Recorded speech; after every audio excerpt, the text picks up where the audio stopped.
Bonjour à tous. Aujourd'hui, petit survol très rapide et pas trop en profondeur de cet appareil ici, le Nitecore DD Charger D4. C'est un peu le successeur d'un modèle que vous avez peut-être déjà vu auparavant, l'IntelliCharger, le i4, qui, entre autres, ce qu'on a amélioré par rapport à ce modèle-ci, c'est le fait qu'on puisse charger maintenant, avec le nouveau modèle, différents types de batteries simultanément, ce qu'on ne pouvait pas faire avec celui-ci.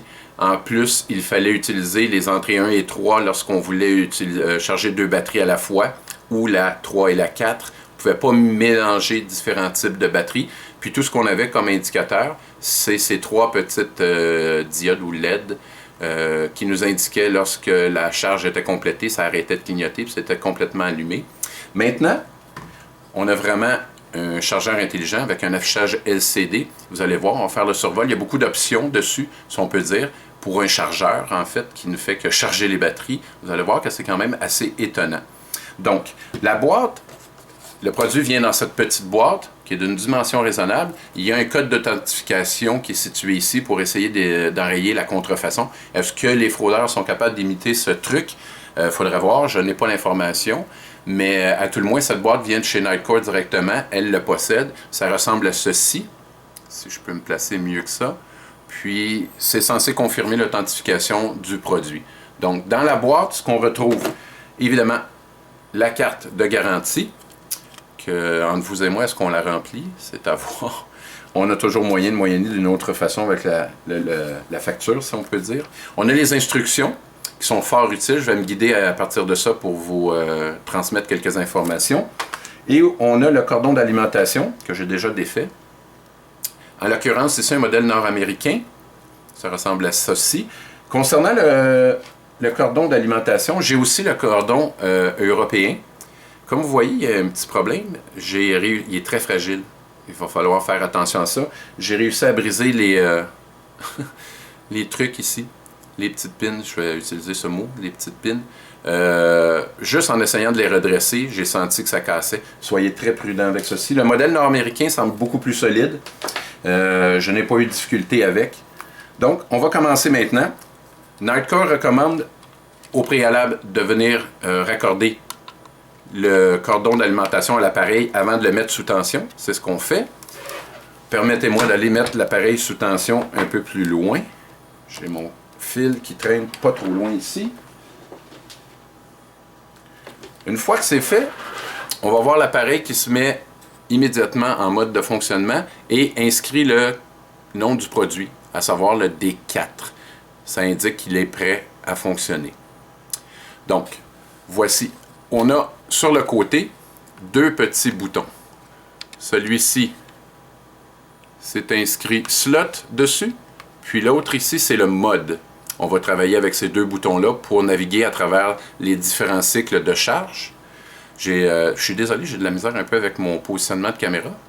Un peu d'expérience serait la bienvenue. On va y arriver, vous allez finir par comprendre un peu le déroulement si on peut appeler ça une revue. Donc, on commence. J'ai différents types de batteries à charger, à savoir ici une 2A rechargeable, tout ce qui est plus conventionnel, 1.2 volts. J'essaie de trouver l'ampérage.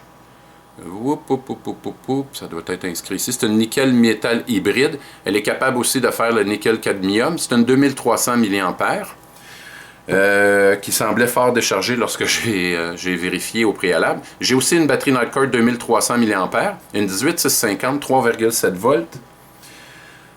J'en ai une autre de 3,6 volts à 3100 mAh. Et j'en ai une toute petite. Ça, c'est un autre aspect de l'appareil qui nous permet de charger les petites batteries à capacité moindre avec une entrée d'énergie beaucoup plus basse. À savoir, ici, on a une capacité de 650 mAh, si je peux la mettre un peu, voilà. 650 mAh. Évidemment qu'il faut charger ça, plus la batterie est faible, plus il faut la charger avec minutie. Cet appareil permet de le faire. Donc, lorsqu'on charge une pile avec l'appareil, voyons, j'ai perdu l'énergie. Non? Bon. OK, il revient. Je constate que lorsqu'on ne l'utilise pas, le truc de LCD s'éteint assez rapidement. C'est que c'est assez bon, c'est bien. Voilà. Donc, à la base, on peut utiliser n'importe quel type de batterie. On peut en charger 4 différentes, c'est ce qu'on va faire tantôt. On peut en charger une seule, on peut en charger 2. On n'a pas besoin de s'installer sur des entrées différentes comme c'était le cas précédemment avec l'autre modèle. On peut choisir ce qu'on veut. L'appareil détecte le type de batterie et la charge en fonction de ce qu'elle constate une fois la batterie installée, ce qui est fantastique. Donc si on commençait avec par exemple une petite pile rechargeable 2A, nickel, j'ai dit métal hybride, voilà, puis je l'insère ici. On a un paquet d'informations qui nous est fourni. Donc, la pile, elle est à un niveau assez bas. C'est inscrit qu'elle charge présentement, ben là, ça c'est le temps écoulé. Ça c'est le voltage présent. Puis ça c'est l'entrée d'énergie. Elle charge à 750 mA, ce qui est correct pour la capacité de cette batterie qui était de 2300. Donc, il n'y a pas de souci à y avoir. Puis on la laisse aller, elle nous donne l'information. Puis il y a aussi, j'en parlais pendant que j'y pense, si vous êtes la nuit par exemple, vous voulez tout simplement éteindre la luminosité sur l'appareil, on avait le bouton slot ici, un peu plus bas le bouton mode. Si on presse sur le bouton slot pendant 1 seconde, on éteint la luminosité, mais on voit quand même. Mais ça nous permet par exemple, l'appareil est tout juste à côté de vous, vous voulez dormir, puis vous ne voulez pas avoir ça qui éclaire au plafond, ben c'est une fonction additionnelle qui permet d'avoir la paix, si on peut dire ainsi. Donc on le remet instantanément, je crois, assez rapidement comme ça, voilà, en pressant une nouvelle fois.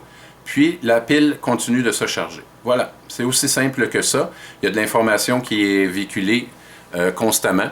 Toujours la charge qui est là, ça fait 1 minute. On était rendu à 1,39 volts. Et on est toujours à une charge de 750 mA. Concernant l'entrée d'énergie, si on ne charge qu'une seule batterie ou 2, on va être capable de charger à 750 mA à 2 reprises. Si on en insère 4, on tombe à 375. Si on en insère 3, on tombe aussi à 375. Voilà. Si on veut charger une petite pile, par exemple celle que je vous ai montrée tantôt, je vous disais qu'elle était à 650 mA. Charger une petite pile comme ça avec une entrée d'énergie à 750, ce n'est pas recommandé. C'est inscrit d'ailleurs dans le manuel d'instruction. À ce moment-là, je vais retirer celle-ci pour vous montrer spécifiquement ce que je veux dire. Par exemple, si on l'insère ici, voilà. On va la laisser se préparer, voir l'information qu'elle nous donne. Temps de chargement 0 est à 3,72 volts. Et elle charge présentement à 750 mA. On veut réduire cette entrée d'énergie pour lui permettre de charger selon un mode plus sécuritaire, ce qui semble à long terme prolonger la durée de vie de votre pile. Vu qu'elle est petite, on ne veut pas la défoncer puis la charger par grand courant. Je crois que, je vais essayer là parce que j'ai déjà oublié c'était quoi la fonction. Je crois que si on tient le mode ici, le slot, pendant un certain temps, vous allez... Non, ça c'est toujours la luminosité.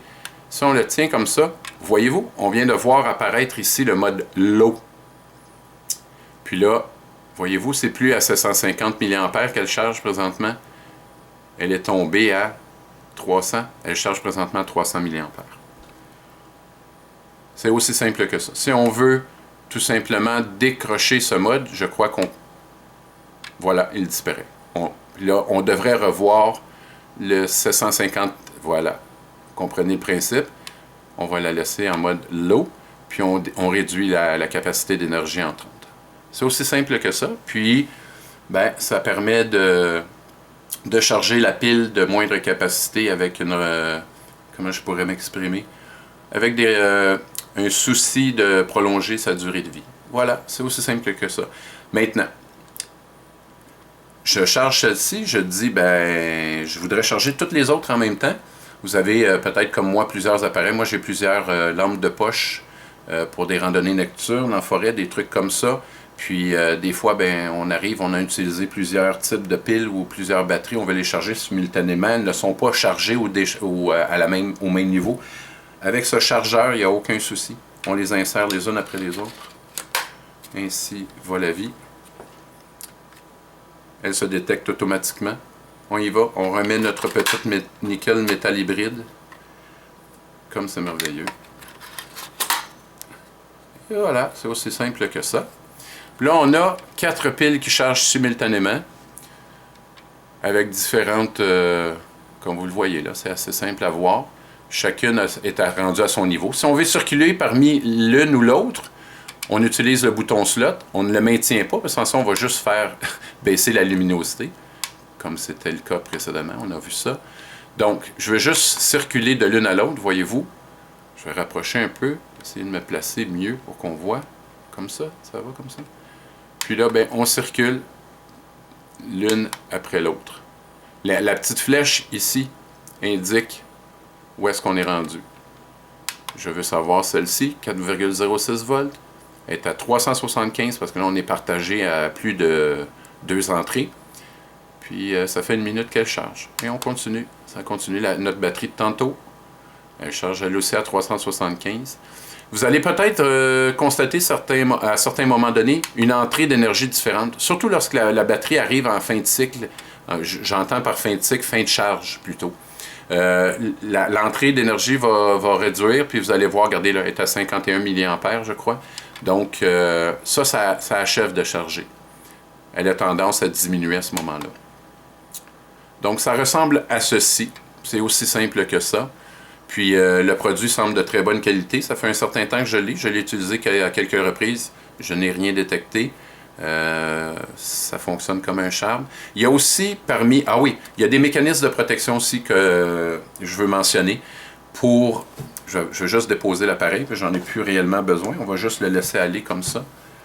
Si je prends le manuel, puis je vous transmets quelques informations additionnelles, il y a plusieurs mécanismes en fait pour empêcher de trop charger la batterie. Donc lorsqu'elle atteint son fin de cycle, tout s'arrête. C'est automatique. Puis à ce moment-là, la batterie est stable, elle reste là. Puis c'est comme si elle reposait tout simplement dans un appareil que vous avez utilisé au préalable.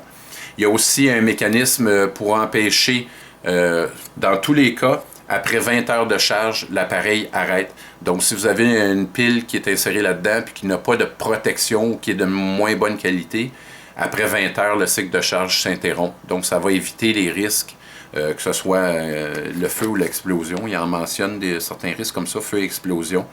Peu importe le type de dommage, c'est 20 heures maximum. Il y a aussi une possibilité de charger les batteries qu'on appelle LiFePO4. Je n'ai pas pris le temps au préalable de regarder ce que c'était. Mais il y a un mode spécial. Si on possède ce type de pile, on va être capable, par exemple, regardez, ça ressemble à ça ici, LiFePO4. Si jamais vous possédez ces batteries, juste faire attention et regarder, il y a une procédure qui est légèrement différente. Pour le reste, vous allez pouvoir charger à peu près tous les types de batteries, des A, des 3A, des 2A, 4A, des C. Les D, ça ne rentre pas. Fait que faut quand même se limiter à la largeur des entrées qu'on possède. Parmi les piles qu'on peut recharger, il y a comme je le mentionnais, les LiFePO4. Il y a aussi tous les autres types de piles lithium-ion, en autant qu'elles soient IMR. Si elles ne sont pas protégées, l'appareil ne donnera pas son plein rendement parce qu'on n'aura pas les mécanismes de protection qui peuvent agir en cas de défectuosité de la pile. Donc, ce n'est pas recommandé dans les instructions. Mais on peut facilement aller charger, par exemple, tout ce qui est les 18650. On peut aller dans les 14500, les 16340, les RCR 123, ça entre parenthèses, parce que c'est à peu près le même type de pile. En tout cas, tout ce qui est identifié, la liste est assez longue. Ce serait surprenant que vous ayez une pile qui ne soit pas compatible avec cet appareil-là. Je le recommande fortement. J'en ai essayé quelques autres. Ça m'apparaît être celui qui est le plus complet, le plus facile à utiliser, puis aussi en même temps le plus joli en termes de présentation. Quoique la concurrence, par exemple chez Olight, où il y en a plusieurs autres manufacturiers, tous ceux qui fabriquent des lumières, ça vient tout de Chine d'ailleurs. en ont chacun un, mais celui-ci me paraît le meilleur, ou à tel moins celui que je préfère utiliser. Fait que c'est ça un peu le survol. Je n'ai pas réellement d'autres choses à ajouter. Sinon que si vous avez... Il se vend aussi en paquet de 2. Puis en fait, visitez le site, vous allez voir qu'il y en a plusieurs modèles. Je vous le recommande fortement. Pour moi, ça complète le tour, le survol. Puis à une prochaine fois. Merci.